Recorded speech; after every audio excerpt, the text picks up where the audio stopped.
Hi, this is Lori from Shoo Paper Art, and I got another cute owl stamp to work with from Woodware, and I just think he's adorable. Look at his big eyes. So I made a box to go with him that you can download from my blog. I'll have the link in the information below the video so it'll be easy for you to find. When you print out the box, it will take 2 pieces of paper. I used 1 10-pound cardstock. You could get away with a little lighter if you're not putting anything heavy in the box. This is the front panel with the sides, top and bottom. And then this is the back panel, and this is a handle. So you'll need all of those pieces when you print out the box. The yellow pieces are the tabs, and that's where the glue will go. Now, before you get started folding and all of that, if you are going to do any kind of stamping, I stamp this hoot hoot hoot down at the bottom from the stamps, you'll want to do that before you fold anything. Trust me on that. You know I've messed that part up before. You want to score it before you fold it. You can use a score tool. That's usually what I do. You can use a bone folder along with a ruler to get straight lines. That will work also. It just makes it super easy to fold and you get straight lines. So let's fold this. We're going to score it vertically at the long tabs and also right here at the sides of the box. And then the horizontal scores are the tabs here, and then the top and bottom panels and the tab. Okay. After it's all nicely folded, we're kind of ready to do some gluing, and I'm going to start with these bottom tabs and put a little bit of glue on those. You could also use tape if you prefer. Anything that you like for adhesive will work just fine. Okay, so a little bit of glue and fold these tabs up. And it's a good idea just to hold it for just a minute. Kind of hold it there in place, put a little bit of pressure. We can go ahead and bring in the other tab and give it the same treatment. I got kind of lucky, not a whole lot oozed out. I usually have glue oozing problems. All right. After those bottom tabs are glued, then we're ready to put on the back panel. And I'm going to put a little bit of glue on this yellow tab here at the bottom.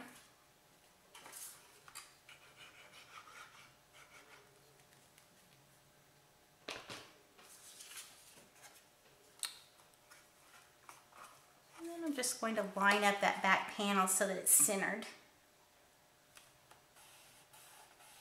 Give it a little bit of pressure. And once it's on the bottom, I'm ready to put glue on the yellow side tabs.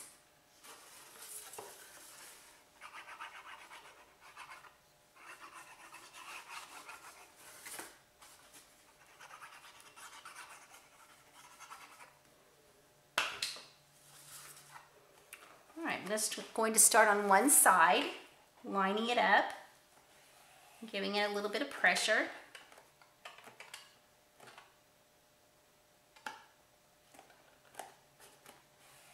And then the other side.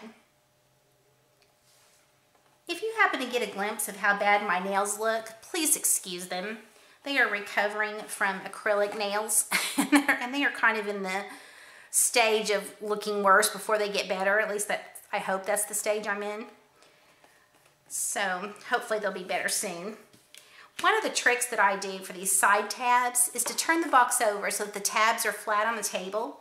Use your bone folder or scissors or something like that and run it right inside on those tabs, putting pressure. And that way you make sure that the tabs are really closed. All right, so now this box is pretty much put together. Okay, so let me also point out that when you're cutting this out on these side tabs, you want to make sure that you do make this kind of straight and then angle, and that's on there. You just follow the design of the box, because that way the lid will stay closed a little bit better than if you don't do that. It kind of catches it and helps it stay locked in place. Okay, so there is our little box. Oh, now it's got something special. I forgot, a handle. So let's do that before we call it finished. The handle piece, I'm going to use my bone folder and curve it on both sides. Okay, and then I'm just going to line it up on the box top, edges together and kind of centered in that top part of the box. This is the tab, so I'm just doing it here on this part. Line it up, and then I'm going to punch a hole for a brad, kind of in the middle.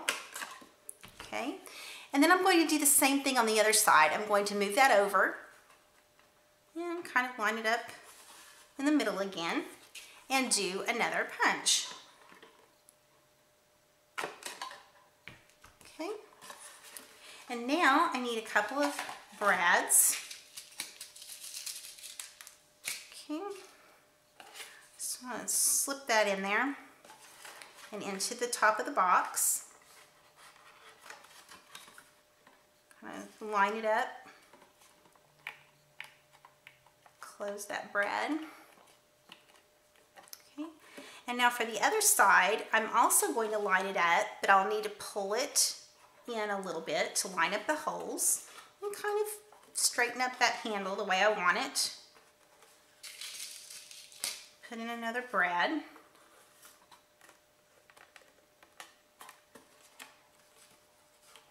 Isn't that cute? And then the last thing I did, let's take a look at the finished one here, is I put a couple of sugar dots on the top. They just look like this. And I used a couple of the larger ones and hot glued them on top of the brads. So it gives a nice finished look to the handle. Isn't that cute? Okay, so that's the box, and I'm sure you can find all kinds of fun things to do with that. I put my cute little owl on there. So let's get to coloring him. Okay, so here's my cute little hoot owl. And he has been stamped on white cryogen paper. It has just a little bit of shimmer to it with Memento ink. This is great for use with Copics. It doesn't harm your markers and it dries really quickly, so you can get right to the fun part, the coloring. Who knew that it would take all of these to color this darling little owl? That is a lot of markers, and probably not as many as I could have used. I just did some real basic coloring on him. I'll have the numbers listed down at the bottom in case you're interested in that, and that way they'll be also really easy to find. So let's take a look at him. I'm thinking that I'll probably have the light pretty much, yeah, I usually have light coming from the right. I'll probably continue to do that, and maybe from the front as I start coloring, we'll kind of play around with that a little bit. And I'm going to speed this up, so here we go.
All right, so there he is.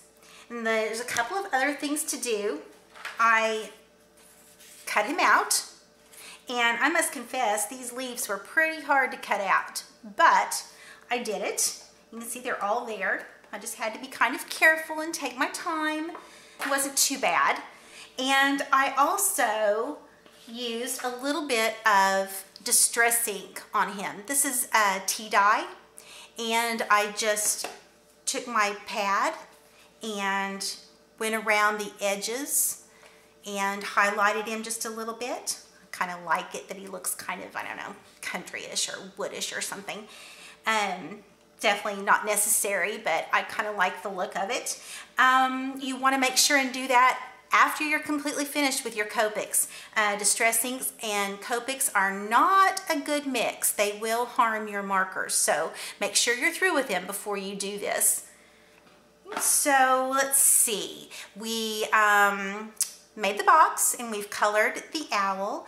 I tied some twine around the box, 3 different colors, and clipped him on with a little yellow clothespin. I think he's adorable. I think this can be used for all kinds of things, for a friend, for a birthday, just all kinds of fun little things. I hope you enjoy it. Download the box, and thanks for joining me. Remember, you can find me at shushupaperart.com. Thank you.